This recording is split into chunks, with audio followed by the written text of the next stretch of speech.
ایک ہندو سے ملاقات ہوئی قلات میں، تو میں تو بڑا براڈ مائنڈڈ تھا کہ بھائی ٹھیک ہے چلو، میں نے دیکھ لیا، وہ ان کے مندر بھی گیا، میں نے دیکھا کیا ہو رہا ہے، پھر میں نے کہا بھائی یہاں اتحاد سے رہتے ہیں، کوئی جھگڑا نہیں کرنا، بہت خوش تھے وہ.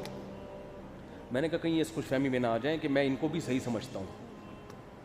تو میں نے ان سے کہا، میں نے کہا دیکھو بھائی، آپ ہندو مذہب کو فالو کر رہے ہو، آپ نے میرا اکرام کیا، چائے پلائی، بڑی انہوں نے عزت دی مجھے. ہندوؤں کے وہ مہاراج تھے، ہم نے کہیں بچپن میں فلموں میں سنا تھا مہاراج کیا کر رہے ہو، وہ اس طرح کے نا ڈائلاگ سنے تھے.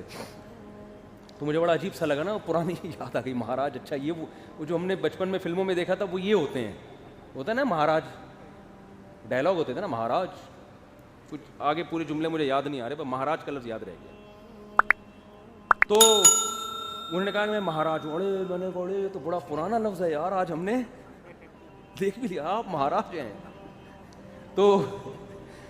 تو میں نے کہا اور خیریت سے ہیں، یہاں مسلمان آپ کو تنگ تو نہیں کرتے؟ کیونکہ وہاں تو سارے زیادہ تر بروہی مسلمان ہیں، پٹھان بھی ہیں قلات میں. تو میرا خیال ہے 95% کیا 97%، بلکہ 99% مسلمان ہوں، 1% ہندو ہیں. تو میں نے کہا کبھی تنگ تو نہیں کیا؟ کہہ رہے نہیں اللہ کا شکر ہے، ہم تو صدیوں سے یہاں آباد ہے، آج تک کسی مسلمان نے ہم کو تنگ نہیں کیا. تو میں نے کہا ایک پیغام آپ ہندوؤں کو بھی دے دیں کہ اگر وہ کوئی ہندو مسلمانوں کو انڈیا میں تنگ کر رہا ہے تو وہ بھی تنگ نہ کرے. میں نہیں کہہ رہا کہ وہ تنگ کر رہے ہیں، اگر کوئی تنگ کر رہا ہے تو نہ کرے. تو بڑے اچھی موڈ میں گپ شپ ہوئی. میں نے چلتے ہوئے کہا، میں نے کہا دیکھو مہاراج ایک بات سمجھو، میں اگر اس کو اسلام کی تبلیغ کرتا تو پھر وہ ساری میٹنگ کا رخ چینج ہو جاتا. وہ کہتا ہے یار یہ اپنے مفاد کے لیے آئے ہیں، اور یہ اصل میں لیبل تو یہ لگایا مندر کا سروے کرنے آئے ہیں، اور ویسے اسلام کی یہ تبلیغ جماعت ہے جو اس شکل میں آ رہی ہے. تبلیغ والوں نے بھیجا، تو میں نے نہیں چاہ رہا تھا کہ مجھ پر یہ تبلیغ کا لیبل لگے. میں نے چلتے ہوئے ایک بات کی، مہاراج دیکھو تحقیق کر لو کون صحیح ہے کون غلط. میں نہیں کہہ رہا کہ اسلام صحیح ہے یا اسلام غلط ہے، میں یہ بھی نہیں کہہ رہا کہ ہندو مذہب صحیح ہے یا ہندو مذہب غلط ہے. مہاراج بات سمجھنے کی کوشش کرو. مجھے فلمی بھی پرانے یاد آ رہے ہیں نا. تو میں نے کہا بھی مہاراج اتنا ضرور کر لو کہ دنیا میں جتنے مذاہب ہیں نا جن میں بڑا اختلاف ہے، سارے ٹھیک نہیں ہو سکتے، کیونکہ ان کی تعلیمات ایک دوسرے کے بہت اپوزٹ. تو مجھے بھی چاہیے کہ میں تحقیق کروں، جو مذہب ٹھیک ہے میں اس کو فالو کروں. آپ کو بھی چاہیے کہ آپ تحقیق کریں، جو مذہب ٹھیک ہے ہم نے اس کو فالو کرنا ہے. آخرت میں اللہ ہمارے باپ دادا کی تقلید کو نہیں مانے گا.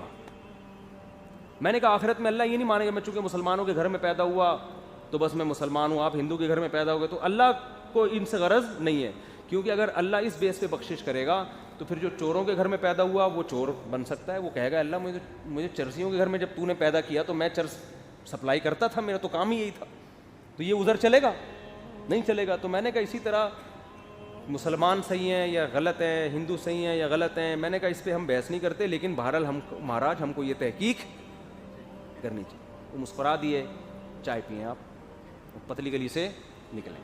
خیر ہم یہ تو نہیں کہا پتلی گلی سے ہم چائے پیے، پتلی گلی سے ہم نکل لیے. باقی مہاراج کی مرضی بھائی، جنت میں جانا چاہیں یا جہنم میں لیکن ہم نے وہاں ترغیب دی بھائی ان کا خیال کرو، یہ بیچارے اقلیت میں ہیں. اسلام تو یہی کہتا ہے نا، یہاں تک کہ ہے کہ ذمی کو اگر کوئی نقصان پہنچائے تو نبی نے کیا فرمایا، قیامت میں اس سے بدلہ لوں گا. تو اسلامی ملکوں میں رہنے والے غیر مسلموں کے بڑے حقوق ہیں اسلام میں، لیکن اسلام نے یہ بتا دیا کہ بیٹا یہ دنیا تک ہی ہیں، آخرت میں اللہ معاف نہیں کرے گا. بلکہ اسلام تمہیں یہ پروٹوکول دے اس لیے رہا ہے تاکہ تم یہ نہ کہو کہ ہم پہ جبری اسلام مسلط کیا گیا ہے. تم آزاد ہو کے غور کرو، کیونکہ پھر آزمائش نہیں ہوتی. ایگزامینیشن ہال میں گن پوائنٹ پہ اگر پرچہ حل کروایا جائے پھر پاس ہونے کا مزہ تھوڑی ہے. ایگزامینیشن ہال میں تو آپ کو لا کے بٹھایا جائے گا، پیپر رکھ دیا جائے گا، آپ بٹن دبائیں گے چائے آئے گی، بٹن دبائیں گے پانی آئے گا. ایگزامینر کبھی نہیں تھپڑ مارے گا بے حل کر کیوں بیٹھا ہوا ہے، وہ کہے گا تیری مرضی میرے بھائی، یہ ایگزامینیشن ہال ہے، یہ رزلٹ کا دن نہیں ہے. تو ابھی کوئی مندر میں جا کے پتھروں کی عبادت کرے، کوئی عیسیٰ کو اللہ کا بیٹا کہے، کوئی یہودیت اختیار کرے، کوئی سکھ بن جائے، اور کوئی اللہ ہی کے وجود کا انکار کر دے، اللہ کہہ رہے ابھی کچھ نہیں ہونے والا، یہ ایگزامینیشن ہال ہے، تمہاری مرضی ہے. لیکن اللہ فرماتے ہیں الذین ضل سعیہم فی الحیات الدنیا وہم یحسبون انہم یحسنون صنعا. کچھ لوگ ایسے ہیں جو سمجھ رہے ہیں ہم بہت اچھا کر رہے ہیں، آخرت میں پتہ چلے گا کہ آپ بالکل بھی اچھا نہیں کر رہے تھے، آخرت میں آپ کو پتہ چلے گا. تو اس لیے اسلام کا ایک دعویٰ ہے من یبتغی غیر الاسلام دینا، جو اسلام کے علاوہ کسی اور کو فالو کرے گا اللہ فرماتے ہیں لن یقبل منہ، بالکل قبول نہیں کروں گا. سمجھتے ہو کہ نہیں سمجھتے؟ بالکل بھی نہیں مانوں گا، ہرگز نہیں. اے اللہ سزا کیوں نہیں دے رہا پھر؟ اللہ فرماتے ہیں وَهُوَ فِي الْآخِرَةِ مِنَ الْخَاسِرِينَ. سزا کہاں ملے گی؟ آخرت. وہ یہ ایگزامینیشن ہال. تو اس لیے اسلام میں اتنا ہلکا معاملہ نہیں ہے جو مرضی کرتے رہو. اللہ کہہ رہے کرتے رہو لیکن پکڑوں گا میں ضرور. چھوڑ کے ہم نے آزاد نہیں چھوڑا تمہیں.